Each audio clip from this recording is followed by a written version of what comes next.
Olá pessoal, na aula de hoje nós vamos falar sobre Schopenhauer e principalmente sobre as suas ideias do mundo como vontade de representação e do seu tão famoso pessimismo filosófico.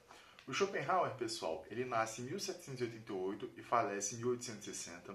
É um filósofo crítico ao idealismo, ou seja, toda aquela ideia que a gente pôde observar nas aulas anteriores com Fichte, com Schelling e sobretudo com Hegel, o Schopenhauer vai ser um grande crítico disso tudo, porque para ele não tem essa ordenação de uma razão superior que guia todas as instâncias da vida.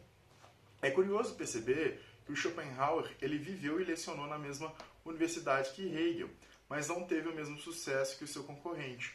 Tomando em partes o pensamento ali do Kant, o Schopenhauer vai utilizar isso de motor para produzir a sua própria visão filosófica de mundo, que vai desabrochar numa nova perspectiva daquilo que o Kant tinha feito.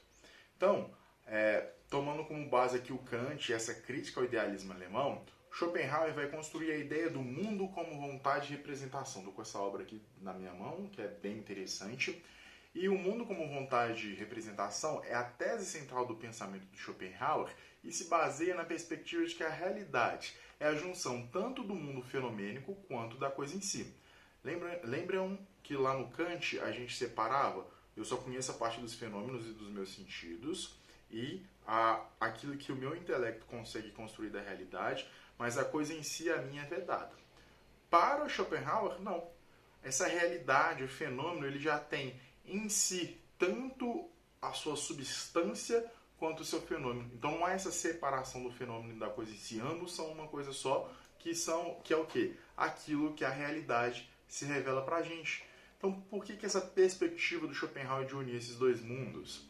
É porque para o filósofo o real é a representação de uma vontade. Ou seja, o mundo ele é a representação de uma vontade superior. Por isso que o título da sua obra é O Mundo como Vontade de Representação. O que significa? A realidade das coisas ela nada mais é do que a promoção da vontade de algo, a vontade de um ser externo que manifesta essa realidade. Isso pode ser pensado como o nosso corpo. Eu levantar o meu braço. O que fez com que meu braço, que a realidade se mostrasse de tal maneira? A minha vontade interior fez com que a realidade se mostrasse desse determinado modo. Ou seja, o mundo é o que é, porque ele é a representação de uma vontade, de um ser. Então, partindo dessa perspectiva de que tudo é representação de uma vontade, Schopenhauer alega que ela em si não tem uma finalidade. Não tendo um propósito no existir, nós também não temos. Assim, a vida do homem é dor e sofrimento.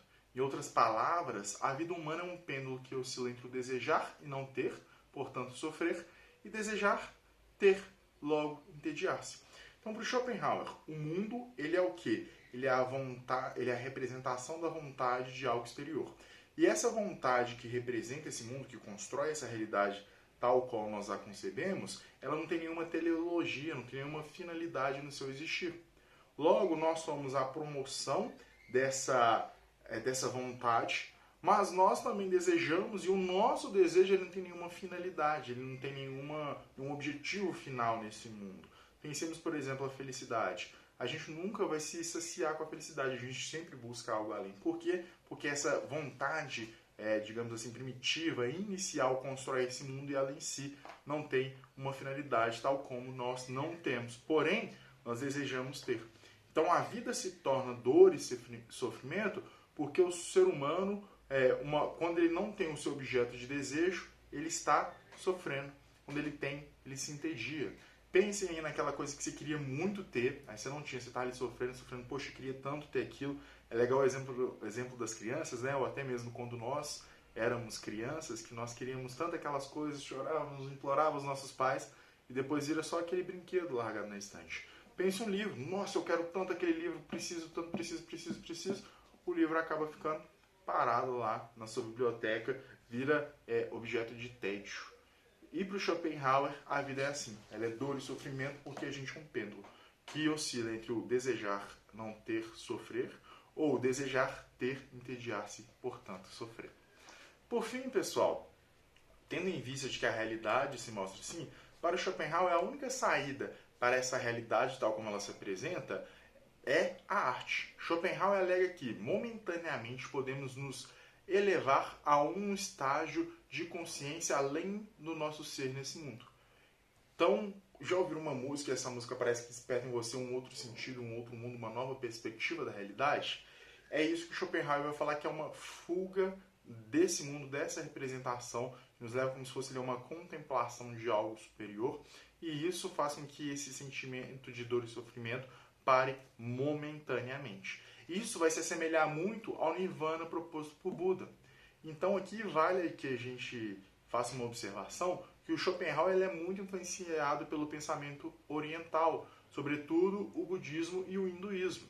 Relatos apontam que ele leu o Bhagavad Gita, onde Krishna diz: o homem é escravo, a menos que ele liberte dos seus desejos. Então, tanto nessa ideia de que a gente pode romper a dor e sofrimento momentaneamente pela arte, quando a gente alcança um estágio de consciência superior, como a ideia de que a partir do momento que a gente está viciado nesses desejos o tempo todo, por isso a gente é escravo dessa dor e do sofrimento, o Schopenhauer pega uma inspiração lá na filosofia oriental, no pensamento oriental, melhor dizendo, né, para tentar superar essas perspectivas da realidade. A obra-chave do Schopenhauer, pessoal, é O Mundo como Vontade de Representação. Essa edição aqui da Unesp, eu achei ela muito interessante, tá certo? Ele publica em 1818 e uma revisão dela em 1844. O seu outro texto é Parega e Paralipomena, um trava-língua aqui, tá ótimo, de 1851. O filósofo foi em certa medida então renegado no seu tempo, porém irá influenciar muito fortemente as gerações futuras, e isso pode ser verificado em Nietzsche, Freud, Jung e em toda a teoria da psicanálise, da psicologia. Pessoal, espero que a aula tenha ficado clara. Concordo com Schopenhauer na questão de que o mundo é a vontade de representação. Concordo com Schopenhauer acerca do pessimismo filosófico, e a arte tem mesmo essa capacidade de levar a nossa consciência para um outro estágio de mente. Ousemos pensar, espero que tenha ficado tudo claro. Resumido aqui embaixo, a gente segue dialogando.